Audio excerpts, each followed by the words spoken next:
Welcome back, everybody. It's Zach here, bringing us another fantasy football video. This one we're going over the Week 12 waiver wire. We're through 11 weeks here. We've got 3 weeks left in most people's fantasy football regular seasons, and it's a really critical time to make sure we start sort of prioritizing waiver ads and making sure that we're really getting ourselves set up for either the next 3 weeks, where we're trying to push and make ourselves secure those playoff spots, or whether or not we're trying to set ourselves up for some guys that can have some continued success for us once we get into those playoffs. So lots of good names to talk about here. No significant major injuries over the last weekend that really make any of these guys majority super high priority ads. The high priority ads every week that can happen are if a top tier running back goes down, that handcuff obviously becomes super valuable. Nothing like that happened this week, but there are still a lot of guys that I think are really quality additions here, and guys that I think could be really quality additions to your roster the rest of the way. So I'll go position by position. If you guys have any specific ad or drop questions, let me know in the comments below. And yeah, just stick around. Let's get into it here. Starting off with the quarterback position, I think my priority ad would probably be Anthony Richardson, which is obviously horrifying given that he's been extremely boomer bust. But he came out and actually played really well this last week against the Jets defense that has struggled since the firing of Robert Saleh. But seeing Anthony Richardson throw for 270 passing yards, go 20 for 30 through the air, add the 2 rushing touchdowns, that's what you want out of Anthony Richardson, is a nice stable, quick passing game, something easy for him, and then letting him run the ball when they get near the goal line. There's obviously a lot of upside there. We've seen it. We've seen him be a top tier quarterback before. Was the quarterback 4 on the week this week, and he plays Detroit next week. That'll certainly be a game where they're playing from behind. You're going to see a lot of volume for Richardson.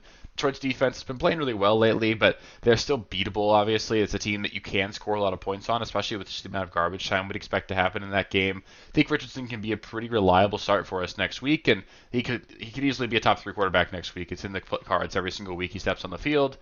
Tua, also a great ad here, gets to play the Patriots next week, and he's been a lot better now that he's got Tyreek, Waddle, Jonnu, Achane all super involved. This is a pretty good offense right now, and Tua's been a big part of it. So you can stream Tua. You could certainly do a lot worse. 2 guys that are maybe not available, but if they are, I'd definitely be looking to add Jared Goff on the other side of that game against Anthony Richardson. He's just playing absolutely phenomenal. The Colts are certainly a defense you can take advantage of, and I think Goff could easily go out there and throw for 303 next week. I think Goff is absolutely a guy that if he's on waivers, I'd be really happy to add him and play him. And then Baker Mayfield as well, probably roster, but if he got dropped over his bye week, the next 6 weeks for him really are really great matchups here. He's a guy that we've seen be fantastic. He should get Mike Evans back this week. I think Baker's going to be really valuable down the stretch, and if he happened to get dropped, if you're streaming the position, I think Baker can be really good for you the rest of the way. Moving on to the running back spot here, Tank Bigsby would probably be my priority ad here. He did miss the game this last week, and we didn't see anybody really step up. Obviously, Travis Etienne has just not looked good so far this year. Bigsby's been the more talented and just better looking running back in this offense so far. There are obviously concerns. This offense is not very good. We're probably not going to get Trevor Lawrence back. The Jaguars are going into their bye this week, so he's not a guy that you can really use this week. But after that, we could easily see them give Bigsby a ton of work if Trevor Lawrence came back in week 13. Obviously elevates this floor of the offense here. Bigsby's their best running back. They're going to use him a lot. He's a guy that you can play as a low-end RB2 if you ever need to, and those are tough to find on waivers this time of year.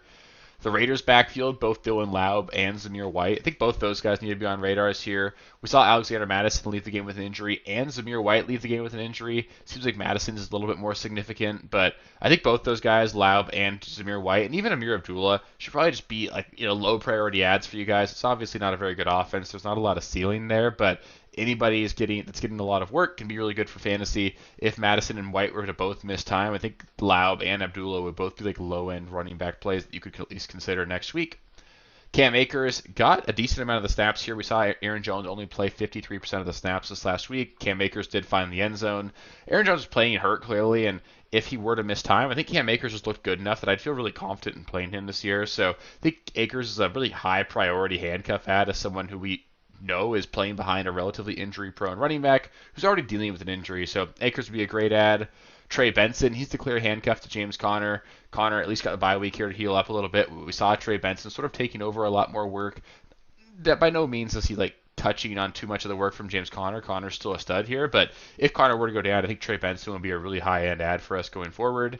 Then Jerome Ford, he outsnapped Nick Chubb this last week, 20-41. He's playing okay. This is an offense that's throwing the ball a ton, so it's giving a lot of opportunity here just for there to be dumped down to the running back position. Not that Jameis Winston's really prone to dumping the ball down, but I think Jerome Ford's a desperation running back play you could have, and if something were to happen to Nick Chubb, Jerome Ford could be a low-end running back too for us.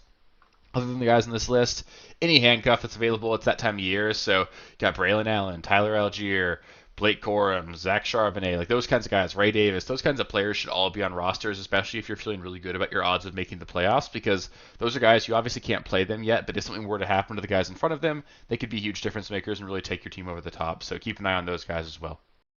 At wide receiver, we've got some fun names here. I'm going to start things off with Marquez Valdez-Scantling. Was on the list last week, but I think at this point we got to make him a priority ad. It's obviously scary here because there's not a ton of volume, only 2 catches this last week, but he's effectively playing in that like Rashid Shaheed role where he's the downfield threat here for Derek Carr. Did lead the team in routes run, had 26 routes run, the next highest guy in 16. We did see Taysom Hill with 10 targets this last week, so Taysom Hill is apparently the entire Saints offense right now, but MVS has been a deep threat before. We've seen there be success with limited volume in the Saints offense. We got Rashid Shaheed earlier this year doing exactly what MVS has been doing, so it's maybe a little bit more predictable than what you might think it is based off of the volume. In plus matchups, I think we can play MVS as a low-end flex play. Obviously, boomer bust, but he's a guy that I think at least needs to be on rosters and can be played if you need to. Rome Odunze continues to get more and more involved in this offense. We saw the Bears look decent on offense this last week as well. So if Caleb Williams keeps trending up here, they're through the bye. Odunze to me is their clear number 2 wide receiver behind DJ Moore. In plus matchups, I think we could at least consider playing Rome. I do think he needs to be on rosters. Christian Watson, we know the talent's there. The playoff stretch is awesome as well. It's tough because in this offense, there's so many mouths to feed, but this is going to be an offense that I think is going to score a lot of points over the next 6 weeks. Christian Watson, 4 for 150 this last week. Nobody played in this last week. It was a really tough matchup against Chicago, but seeing him be involved in this offense, we've seen Jaden Reed sort of fizzle out. He did score a touchdown this last week, but only 2 catches. Christian Watson's got a shot to be the number 1 wide receiver in this offense, and if he puts together a 6-week stretch where he's awesome, he's the kind of guy that's on waivers right now that could legitimately be a league-winning ad. So keep an eye on Watson for sure. All of the Browns receivers, Cedric Tillman probably rostered, but still had 8 targets this last week. I'm not worried about him. And both Jerry Jeudy and Elijah Moore just need to be on rosters right now. Jameis Winston's throwing the ball 50 times a game. Just tons of volume there. He's not exactly being, he's doing Jameis Winston things, throwing for 400 yards, a couple touchdowns, and losing games. It's exactly what Jameis Winston does. It's a fantasy gold mine right now. So as long as Winston's back there slinging it, I think every single Browns receiver is at least startable. It's a tough matchup here in Week 12 against Pittsburgh on Thursday, so you don't need to start any of those guys, but they need to be on rosters for sure, and they're guys that you can play if you need to, so they absolutely need to be on rosters. Both Xavier Legette and Jalen Coker both need to be on rosters as well. They're the clear number 1 and 2 targets in this offense. I know Adam Thielen's going to come back here, but he's not a guy that I view as someone they really want to use. He's a 33-year-old receiver, maybe 34 right now. Not a guy that they view as their future. Maybe he'll be in there just to sort of help ease things with Bryce Young a little bit. But these 2 guys, Legette and Coker, are going to be the future of this offense. It is a really bad matchup in Week 12 against the Chiefs, so I don't think I'd even consider playing either one of them this week, but there's going to be opportunity here for the Panthers to be playing from behind. If either one of those 2 clearly emerges as the top target in that offense, they'd absolutely be decent ads and decent starts. And then Nick Westbrook-Ikhine, not a special player in my eyes, but he's the clear wide receiver 2 for the Titans. Had a good game this last week against Minnesota. The Titans have a fantastic schedule going forward. They've got the 3rd easiest schedule for wide receivers the rest of the way. Westbrook-Ikhine, again, not a special player, but if you needed to in a deeper league, you could play him as a low-end flex play, and you might get lucky with how much the Titans have to throw the ball. Levis is looking okay. I think you could play Westbrook-Ikhine if you're in a pinch, and he's definitely available right now. Moving on to tight end here, we've got to start things off, obviously, with Taysom Hill. I hate it. I don't think he should be tight end eligible because he plays running back basically for this team, but he did also have 10 targets, so what am I talking about, really? Taysom Hill's a fantasy gold mine right now. He's clearly a huge part of the Saints offense. The entire offense is basically running through him and Alvin Kamara with the occasional deep shot to MVS. As long as Taysom Hill is playing football for the Saints, he needs to be in the starting lineups right now. If there's nobody else for them to trust, Taysom Hill's probably a top 5 tight end the rest of the season.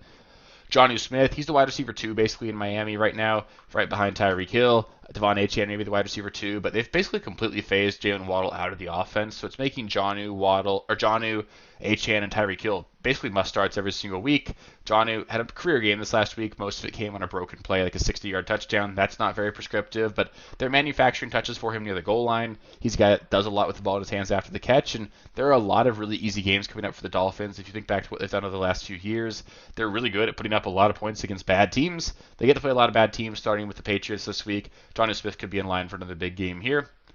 Will Dissly, can't keep disrespecting him. He's a guy that absolutely needs to be taken a look at here. He's really important to this offense. I'd say he's the third target in the offense behind Ladd McConkey and Quentin Johnston. And they play Baltimore next week. He's a guy they're looking to in the red zone. He's a decent player. He plays a ton for them because he's such a good run blocker as well. They can't take him off the field. And against Baltimore next week, he's a guy that could certainly get hyper-targeted. Could easily be a really high-scoring game. I think Dissly's a guy that I feel pretty comfortable starting next week. And then Theo Johnson, it's like a deeper league play here.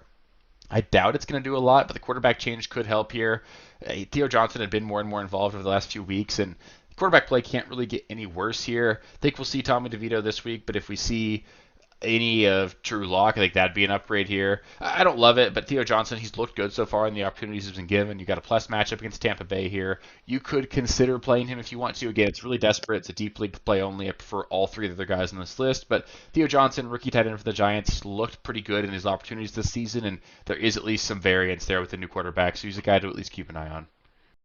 And finally, but certainly not the least important here, we've got the defenses here. A lot of really good options this week, actually. If you just look across, like especially the early games this week, the Thursday night game and then the early morning games, a lot of games where I think there are really solid defensive matchups here. But we'll start things off with the Steelers defense. Maybe got dropped this last week because they played the Ravens. They just shut out the Ravens, who were arguably the best offense in the NFL. So the Steelers are legit on defense. They play the Browns this week. I bet we'll get 3 or 4 turnovers out of Jameis in that one. Steelers are a must start on defense this week. The Texans play the Titans. We just saw them absolutely carve up or just shut down the Cowboys offense on Monday night. Texans defense should get Will Anderson back as well next week. So against the Titans and Will Levis, you're definitely playing them. The Vikings, they're playing just lights out on defense. The Bears look better this week against the Packers, but still not an offense that really scares me. I think the Vikings are a really solid play. The Commanders get to play the Cowboys next week. We can just kind of target the Cowboys the rest of the way, and the Commanders look pretty good on defense, so you can go there. The Chiefs, probably the best ad here. They could have easily been dropped because they played the Bills this last week. They played the Panthers in Week 12. They're a great defense against the Panthers. That's a great setup. I think they'd be a high priority ad. The Bucks, they've got a great schedule the entire rest of the way. They maybe got dropped last week. I talked about them last week as someone I'd have been willing to add as well, but they play the Giants this week against Tommy DeVito. Bucks should be set there. You're playing them. And the Broncos get to play the Raiders this next week. Potentially got dropped after playing Atlanta last week, so they could be available, and they're a really good defense against a really bad offense. So that's a great option as well. So that'll do it for the Week 12 waiver wire. Up next, I'll go over some trade targets. I know a lot of the trade deadlines for you guys are passed, but if they're not, you still have some time to make some additions to your roster, get yourself poised for the playoffs. So I'll target guys that I'd be looking to add or drop, or add or trade away prior to the start of the playoffs here. Other than that, though, we'll go over starts and sits. So we'll touch on every single matchup here. It should be a lot of fun. Lots more content coming up. Make sure you subscribe to the channel. That way you don't miss any of it. If you made it this far in the video, please do give it a thumbs up as well. It helps me out. And if you have any questions, let me know in the comments. I love interacting with you guys there. So yeah, thanks for watching, guys, and I'll catch you with the next one. Peace. Thank you guys for watching. If you haven't already, please be sure to subscribe to the channel, like the video, check out these other videos here if you haven't. If you want more content, please feel free to follow me on Twitter @RealSteelFFB. I'll be more active on there as the season goes on. Thanks. Catch you later.